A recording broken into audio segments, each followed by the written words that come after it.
The true condition of Doc Willie Ong. Magandang araw po. Maganda po topic natin, ha?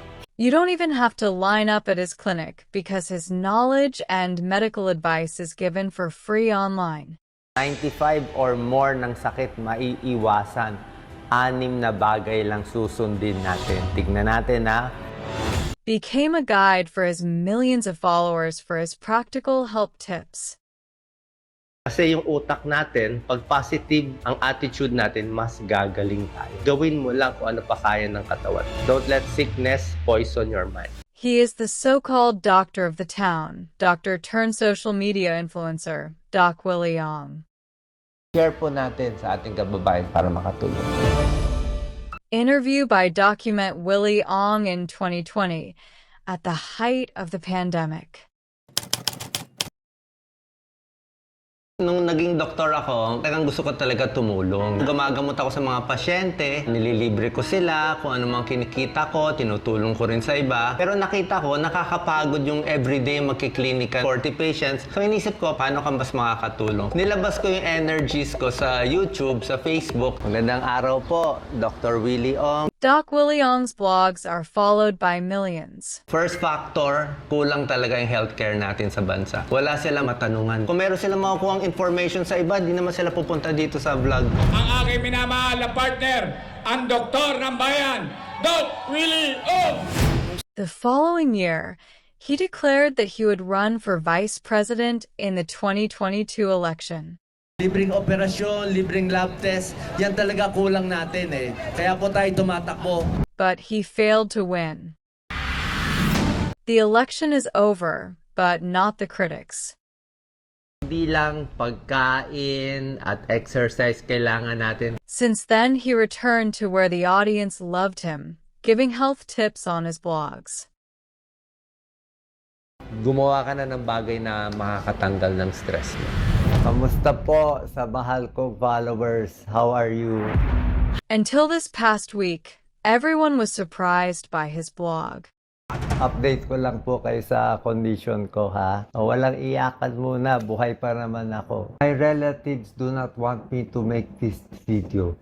But I said, I owe it to the Filipino people to be honest to them. He said My diagnosis is sarcoma. he was diagnosed with cancer. One of the most hardest cancer to treat. The cancer situated itself in a very tricky and devious manner. See, it is hard to swallow.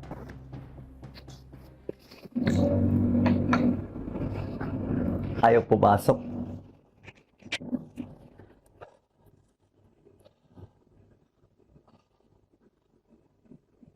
Bukod sa, hindi ko tinatawag na salbahe ang cancer, ha. Pinalak niya yung esophagus ko.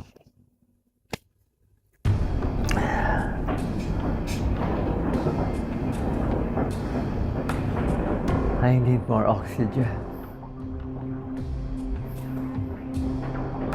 They say I have a short chance to be alive. I don't know if I will still be alive tomorrow. Ow. Sakit niya. Sakit niya. Sakit ng bukol. Bali, itong bukol na to, malaking-malaki daw. Isa sa pinakamalaki na nakita nila. Mga 16 centimeters. Kanyang kalaki. Saan siya nagtatago? Ba't di ko nakata? It also blocked my right atrium, almost compressing my heart. He also came out offended. He said that he got his illness from the stress of the last election. Pagkatapos ng eleksyon, May 2022, okay naman ako. Wala naman ako nararamdaman. Although, ang feeling mo lang, lagi lang may mabigat. Pero napansin ko na mga 2023 na, mga April, medyo hirap na ako mag-medical mission. May hingal, may pagod, paglulun ko parang ayaw na. Ini-expect ko, ano lang to, aging. 60th birthday, senior ako. Wala pa ako gano'n naramdaman. May ultrasound pa ako ng tiyan noon. 1 year ago, okay naman. Blood test, okay naman. Tagal na ako masakit ang likod. Pero this time, biglang may masakit sa mataas. Yung back pain ko dito lang sa baba. Ito kasi lumubog eh. Ito, sumobra sakit ang likod ko. Tsaka iba pang symptoms ko, yung tiyan ko lumalaki. Akyat mo ako.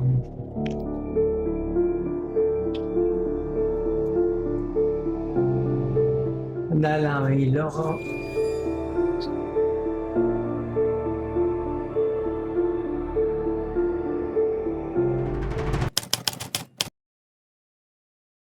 Saka pinili ko wag mag-wig eh, para makita nila yung tunay. Done already. Oh my God. Can you turn around so they can see me 360 degrees, Mark? Okay lang po, Doc. We can wait. Okay lang po.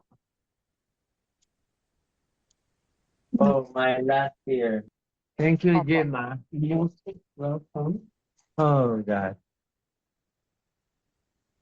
Oh, God. Yeah. It's 50-50. 50% to live a few more months, a year. 50% anytime. Baka hindi na huminga.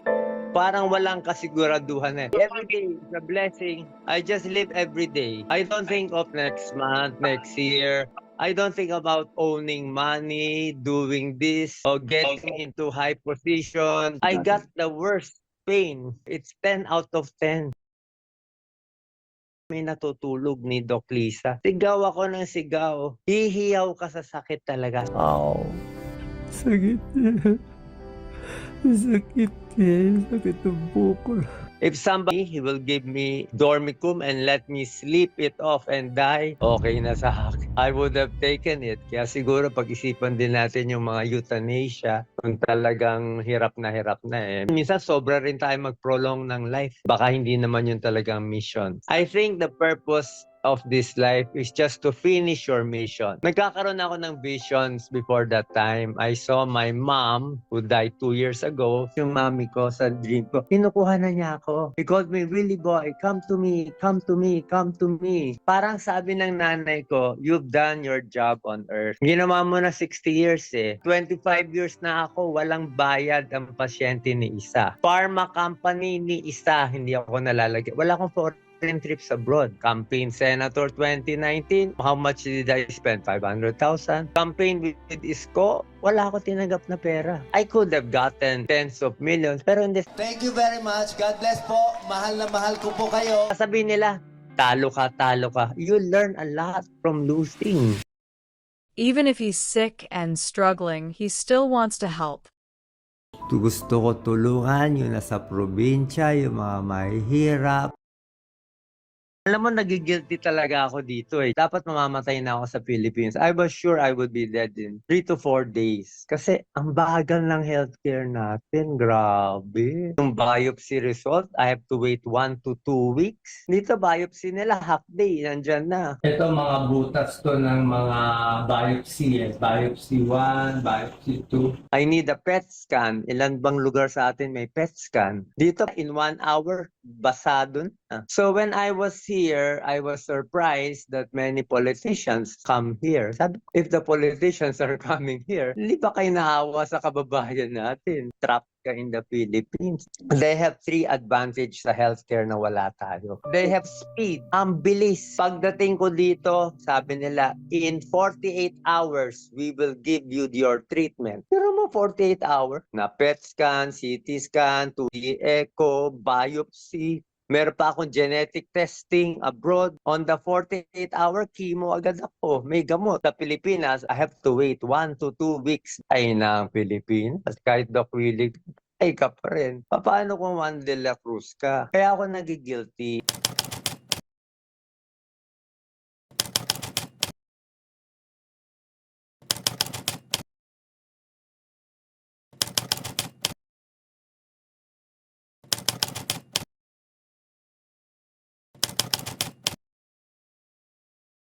Sinabi ko nga, bashing causes the tumor. Baka mabawasan mo. Kasi ngayon, medyo kita mo puro I pray for you na ngayon bumabait na SOCMED Tsaka tumatapang na ako. I mean, what have I got to lose? Play by ear lang ako. Pag nabuhay ako, tulong ako. Pero ngayon, I don't think about it kasi second team mo. Kita mo, hingal na ako.